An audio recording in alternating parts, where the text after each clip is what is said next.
3 jours après mon accouchement, j'avais à peine la force de me tenir debout.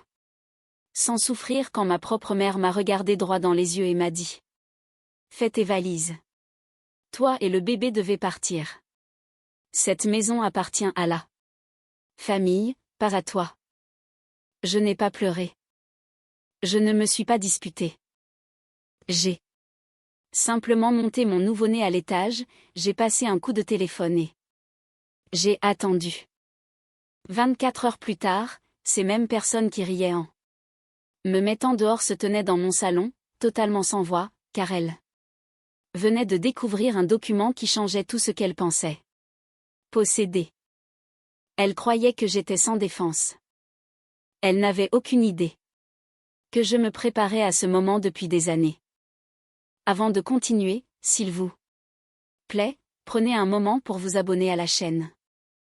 Je suis aussi curieuse de savoir d'où vous me regardez et quelle heure il est chez vous en ce moment.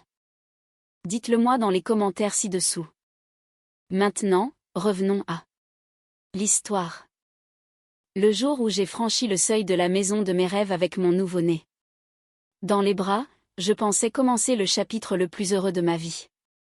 Chaque mur, chaque fenêtre, chaque pièce représentait des années d'heures supplémentaires, de budgets serrés et de sacrifices invisibles pour la plupart des gens. Je n'avais pas hérité de cette maison. Personne ne me l'avait offerte. J'avais mérité chaque brique de cette maison. Mon mari, Thomas, était parti 2 jours plus tôt pour un déplacement professionnel de 3 semaines à l'étranger, qu'il ne pouvait pas reporter. Nous détestions tous les deux ce timing, mais la vie n'attend pas toujours le moment idéal. Avant de partir, il a embrassé notre bébé, m'a serré fort dans ses bras et m'a chuchoté : prends soin de notre petite famille. Je serai de retour avant que tu ne t'en aperçoives. Je pensais pouvoir m'en sortir seule. Du moins, c'est ce que je croyais. La première surprise est survenue ce soir-là, lorsque ma mère, Sylvie, s'est garée dans l'allée sans prévenir. Je savais que tu aurais besoin d'aide ? A-t-elle annoncé en transportant 2 grandes valises à l'intérieur avant même que je puisse répondre. J'ai souri poliment. Se remettre de l'accouchement tout en s'occupant d'un nouveau-né n'était pas facile, et la présence de ma mère pendant quelques jours allait peut-être me faciliter la vie. Mais dès le lendemain après-midi, ma sœur aînée, Aurélie, est arrivée avec son mari, Julien, et leurs 2 enfants débordant d'énergie. Il reste juste pour le dîner ? M'a assuré maman. Le dîner s'est transformé en petit déjeuner. Le petit déjeuner est devenu une nuit de plus. En l'espace de 48 heures, mon havre de paix ne me semblait plus du tout mien. Les heures d'allaitement de ma fille, Chloé, étaient constamment perturbées par des discussions bruyantes. Des jouets ont envahi le salon. Ma cuisine, pourtant si bien ordonnée, a été réorganisée sans que personne ne me demande mon avis. Chaque fois que j'essayais d'endormir calmement ma fille pour sa sieste, quelqu'un ouvrait la porte de sa chambre sous prétexte de vouloir lui faire un dernier câlin. Dès que je demandais gentiment un peu de calme, ma mère éclatait de rire. Oh, ma chérie, disait-elle, dans une famille, on n'a pas besoin de permission. Puis, le 3e soir, alors que tout le monde était confortablement installé autour de ma table de salle à manger, maman m'a regardé droit dans les yeux et a souri. J'ai pris une décision, a-t-elle annoncé. Nous emménageons tous ici. Dès demain. J'ai fixé ma mère, attendant qu'elle rie et admette qu'elle plaisantait. Elle ne l'a pas fait. Au lieu de cela, ma sœur a souri comme si le sujet avait déjà été acté. Franchement, a dit Aurélie, c'est tout à fait logique. Les enfants adorent l'endroit, maman pourra t'aider avec le bébé, et cette maison est bien plus grande que la nôtre. J'ai regardé les visages les uns après les autres, cherchant quelqu'un qui réaliserait l'absurdité de la situation. Personne ne l'a fait. Le lendemain matin, je me suis réveillée au bruit de meubles traînés sur le parquet. Mon corps était encore douloureux à cause de l'accouchement, mais je suis tout de même descendue en hâte. Ma mère guidait mon beau-frère qui transportait mon fauteuil de lecture vers le garage. Il prend trop de place? A-t-elle expliqué d'un ton détaché. Le salon circule mieux ainsi. J'ai cligné des yeux, incrédule. Tu as déplacé mes meubles? Elle a balayé ma remarque d'un revers de main. Ne sois pas si dramatique. C'est devenu sa phrase préférée. Quand j'ai demandé pourquoi la chambre du bébé avait été réorganisée, elle m'a trouvé dramatique. Quand Aurélie a rempli mon garde-manger de provisions que je n'aurais jamais achetées et a jeté les plats que j'avais soigneusement préparés, j'étais dramatique. Quand mon neveu et ma nièce ont fait irruption dans la chambre pendant la sieste, réveillant ma fille en larmes, j'étais encore dramatique. Chaque limite que je tentais de poser devenait une plaisanterie. La chambre d'amis s'est peu à peu remplie des vêtements d'Aurélie. Mon beau-frère a garé son SUV dans mon garage parce que c'était plus pratique pour lui. Les photos de famille que j'avais choisies avec soin ont disparu des murs, remplacées par des portraits où tout le monde figurait, sauf moi. Même ma cuisine m'était devenue étrangère. Mes tasses à café se trouvaient dans d'autres placards. Les biberons de ma fille étaient rangés dans un endroit totalement différent. C'était comme si ma propre vie avait été discrètement effacée pendant que j'étais occupée à nourrir mon nourrisson. Ce soir-là, après avoir bercé ma fille épuisée pendant près d'une heure pour l'endormir, je suis entrée dans le salon et j'ai parlé aussi calmement que possible. J'apprécie que tout le monde veuille m'aider, ai-je dit, mais il est temps que vous rentriez tous chez vous. Un silence de plomb s'est installé dans la pièce. Puis ma mère s'est adossée dans mon fauteuil préféré, celui qu'elle avait déplacé sans me demander mon avis, et a croisé les bras. Si la façon dont vit cette famille ne te plaît pas, a-t-elle dit froidement, alors c'est toi qui pars. Personne n'a objecté. Personne ne m'a défendu. J'ai regardé mon bébé endormi dans mes bras. J'ai fait demi-tour sans un mot de plus.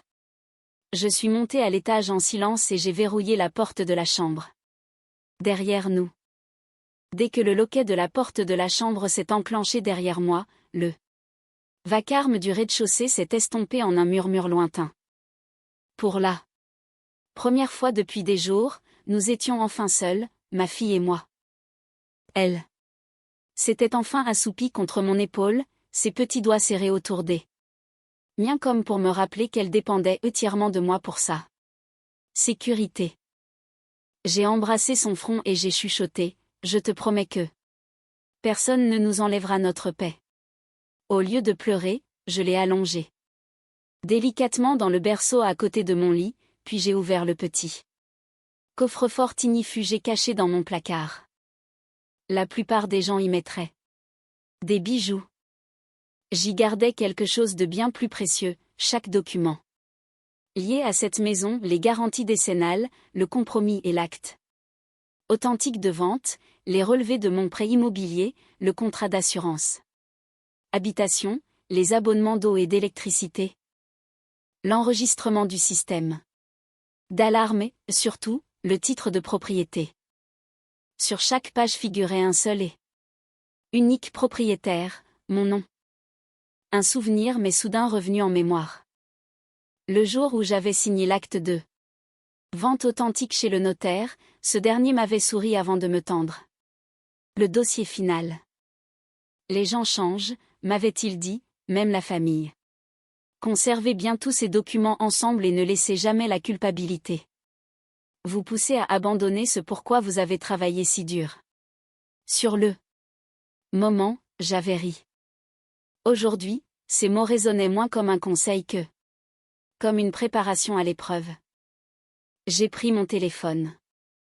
Le premier appel a duré moins de 3 minutes. Le deuxième a été encore plus court. Le troisième C'est terminé par une voix calme qui disait « Nous nous occupons de tout. Demain matin. » C'était tout ce que j'avais besoin d'entendre. En bas, les rires résonnaient dans toute la maison. J'entendais les portes des placards s'ouvrir et se fermer. Quelqu'un mesurait la salle à manger. Aurélie parlait avec enthousiasme de transformer mon bureau en salle de jeu pour ses enfants. Ma mère discutait déjà de l'emplacement de son futur fauteuil inclinable.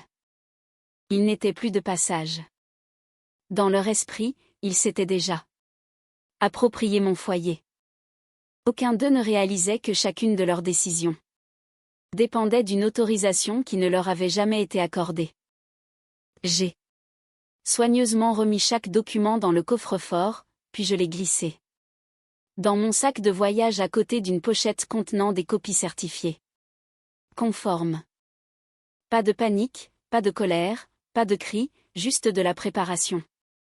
Avant d'éteindre la lumière de la chambre, j'ai contemplé cette pièce qui était devenue le premier nid de ma fille. Puis, j'ai souri pour la première fois. Depuis leur arrivée. Ils pensaient que le lendemain serait le jour où ils finiraient de tout me prendre. Ils n'avaient aucune idée que ce serait le jour où je récupérerais calmement tout ce qui m'appartenait déjà. Le lendemain matin, à 9 heures précises, la sonnette a retenti. Ma mère a jeté un coup d'œil vers l'entrée sans même lever les yeux de sa tasse de café. Aurélie, a-t-elle crié, va voir qui c'est. Aurélie a ouvert la porte avec l'assurance de quelqu'un qui accueille des invités chez soi. Son sourire s'est évanoui instantanément. Sur le pas de la porte se tenait mon avocat, un serrurier, 2 techniciens de la société de télésurveillance et un responsable d'une entreprise de déménagement avec un bloc-notes à la main. Bonjour, a dit poliment mon avocat. Nous sommes ici pour rencontrer le propriétaire de la maison. Avant que quiconque ne puisse répondre, je suis descendu, tenant ma fille d'un bras et mon dossier de l'autre. Je suis la propriétaire, ai-je dit. Un silence de mort a envahi la pièce. Ma mère s'est levée si brusquement que son café s'est renversé sur la table. Qu'est-ce que c'est que tout cela, a-t-elle exigé de savoir. Mon avocat a calmement posé plusieurs documents certifiés sur la table de la salle à manger. Ces pièces confirment que cette propriété appartient exclusivement à Madame le maire. Aucun tiers ne dispose d'un droit de propriété ou d'usage, à moins qu'elle ne choisisse de le lui accorder. Aurélie a froncé les sourcils. Ce n'est pas possible. Si, c'est tout à fait exact, a répondu mon avocat. Chaque document légal a été vérifié. Mon beau-frère a croisé les bras. Nous logeons ici avec sa permission. Mon avocat a acquiescé poliment. Et aujourd'hui, la propriétaire nous a informé que cette permission était révoquée. Personne n'a dit un mot. Ce silence était plus lourd que n'importe quelle dispute. Dehors, le serrurier a commencé à remplacer tous les verrous extérieurs. À l'intérieur, les techniciens de sécurité ont mis à jour le système d'alarme, les codes d'accès et les paramètres d'entrée numérique, tout en m'expliquant chaque étape. Le responsable du déménagement m'a alors demandé calmement. Souhaitez-vous que nous commencions à emballer les affaires personnelles que votre famille a apportées? J'ai regardé autour de moi. Pas de cris, pas d'insultes, juste des faits. Oui, ai-je répondu doucement. Ma mère me fixait du regard pendant que les déménageurs emballaient soigneusement les valises, les jouets des enfants et les cartons qui avaient envahi ma maison quelques jours plus tôt. Lorsque le dernier carton a atteint la porte d'entrée, elle m'a enfin regardé avec incrédulité. Tu avais tout planifié, a-t-elle chuchoté. J'ai délicatement repositionné ma fille contre mon épaule. Non, ai-je répondu en croisant son regard sans aucune colère. J'ai simplement protégé ce que j'ai travaillé si dur à bâtir, ainsi que tout ce qui appartient réellement à ma Petite famille. La maison semblait étrangement calme après leur départ. Pour la première fois. Depuis le retour de ma fille de la maternité, je pouvais enfin entendre son souffle léger au lieu des discussions interminables, des portes qui claquaient. Des interruptions constantes. J'ai parcouru lentement chaque pièce. Rien n'avait changé physiquement dans la maison. Seule l'atmosphère y était différente. Cet après-midi-là, j'ai mis à jour tous les codes de sécurité, j'ai rangé les clés de secours et j'ai replacé les documents de propriété certifiés dans le coffre-fort où ils devaient se trouver. Quand Thomas est rentré à la maison une semaine plus tard, je lui ai tout raconté. Il m'a écouté sans m'interrompre, puis nous a serrés, ma fille et moi, dans ses bras. Tu n'as pas brisé cette famille, a-t-il dit doucement. Tu as protégé celle que nous avons créée. Ces paroles me sont restées en mémoire. Au cours des mois qui ont suivi, ma mère a cherché à me joindre à plusieurs reprises. Je n'ai pas été cruelle. Je n'étais pas en colère, mais j'ai enfin été honnête. J'ai expliqué que notre relation ne pourrait se poursuivre que si mes limites étaient respectées. Petit à petit, la situation s'est apaisée. La confiance ne s'est pas reconstruite du jour au lendemain, mais le respect a commencé là où s'est arrêté le sentiment que tout était dû. Un soir, je me tenais dans la chambre de ma fille alors qu'elle dormait paisiblement sous la douce lueur de sa veilleuse. En observant son léger sourire, j'ai compris une chose essentielle, protéger mon foyer n'avait jamais été une question de mur ou de paperasse, il s'agissait de préserver cette vie sereine et aimante que ma fille méritait dès son tout premier jour. Et c'est une chose pour laquelle je ne m'excuserai jamais. Parfois, protéger sa paix intérieure exige de rester ferme, même lorsque les personnes qui vous défient font partie de votre propre famille. L'amour ne devrait jamais exiger le sacrifice de votre dignité, de vos limites ou de la sécurité de votre enfant. Si cette histoire vous a touché, partagez vos impressions dans les commentaires. N'oubliez pas d'aimer la vidéo, de vous abonner et d'activer les notifications pour découvrir d'autres récits marquants aux dénouements inoubliables.